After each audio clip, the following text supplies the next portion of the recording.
With that, I would like to call upon Mr. Sujoy Ghosh to come and give their perspective from First Solar. Thank you. Thanks to the Smart Grid Forum for inviting us. While the slides get set up, quick introduction. I'm Sujoy Ghosh. I lead the India platform for First Solar.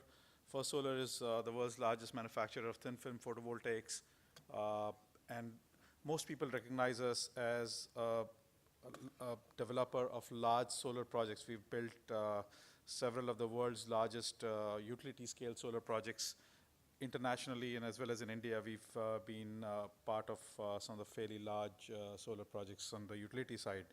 But what we'll talk about today is going to the theme of which was presented by the Honorable Chair around the 3Ds.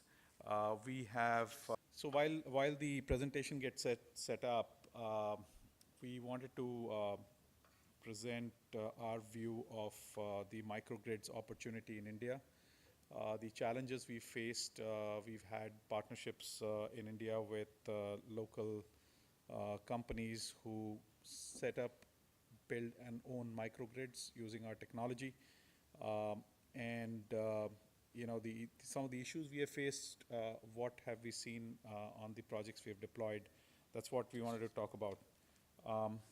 Okay, so in absence of the pitch, I think let me, in the interest of the time, walk you through what I had come to talk about.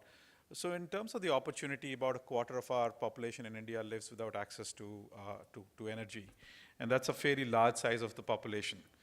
And so that presents a market opportunity for deployment of microgrids. India has been historically a country where people have been disincentivized for consuming more energy. The way the tariff structures are there, the higher you consume, the more you pay. And I think now we are, for the first time, in a situation, as again explained by the session chair, that we are getting into a situation where demand supply is more or less normalized, and potentially we are looking at a surplus situation. And so, all right.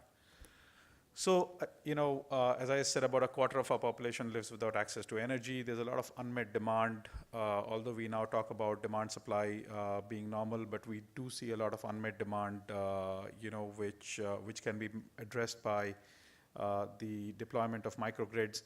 And microgrids can complement the centralized grids, because the centralized grids deployed in areas where traditionally there is no load leads to extreme high line losses.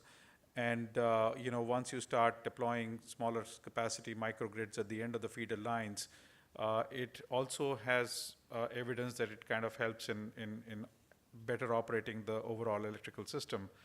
And then as we start to experiment with solutions in India, then we could incubate these solutions and deploy them into adjacent geographies, which have a similar consumer profile, where there are lots of population living in remote areas and a lack of access to the central grid.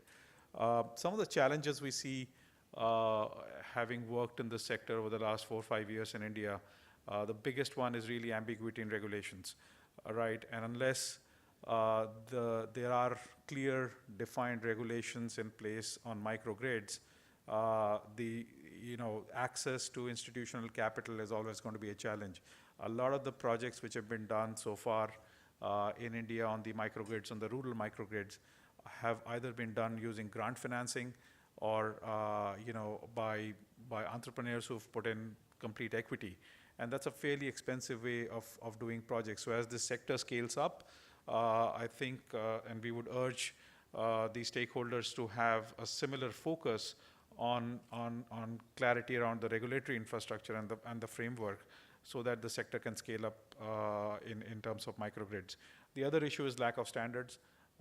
And again, it's kind of linked, both the two things are linked. But the third biggest issue is really around lack of clarity on how these distributed microgrids would interact with the central grid.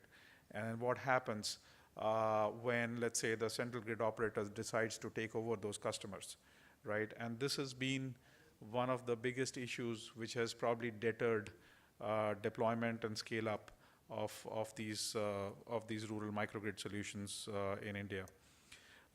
I would like to just present a very quick snapshot of some of the projects we've done in collaboration with Husk Power System, who's our partner.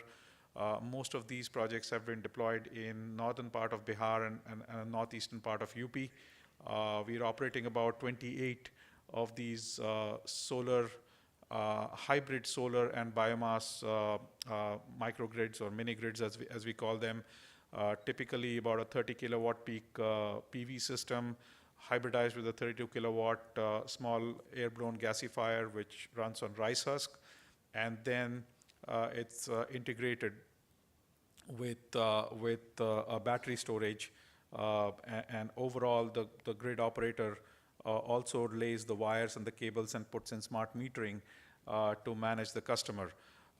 Typically these systems address about 400 customers in an area of about 4 to 5 square kilometers in rural Bihar and UP, and provide on-demand renewable energy beginning from, let's say, 10 in the morning till 10 in the night.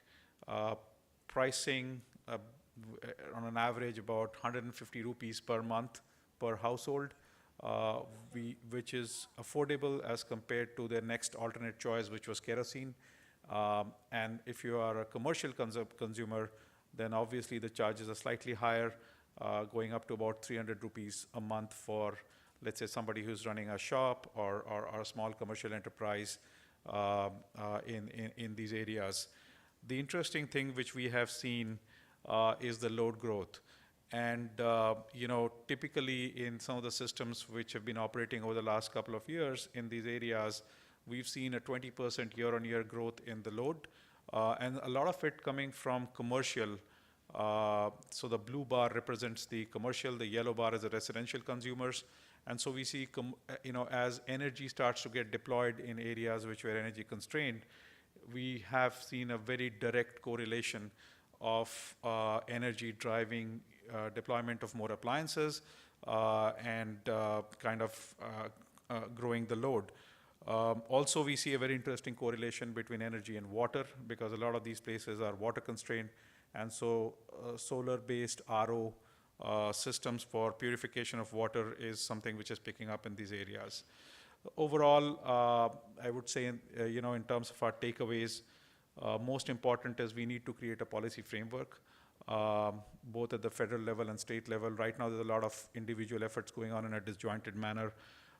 We need to encourage entrepreneurship and create these local asset platforms, create entrepreneurs who own the customers, because there's a lot of education of customers which goes on in our experience in terms of encouraging them to shift loads from night to day, as we look at PV being a cheaper source as compared to other forms of energy. And then, the role of the nodal agencies, not just in terms of giving permits, but also this would be a perfect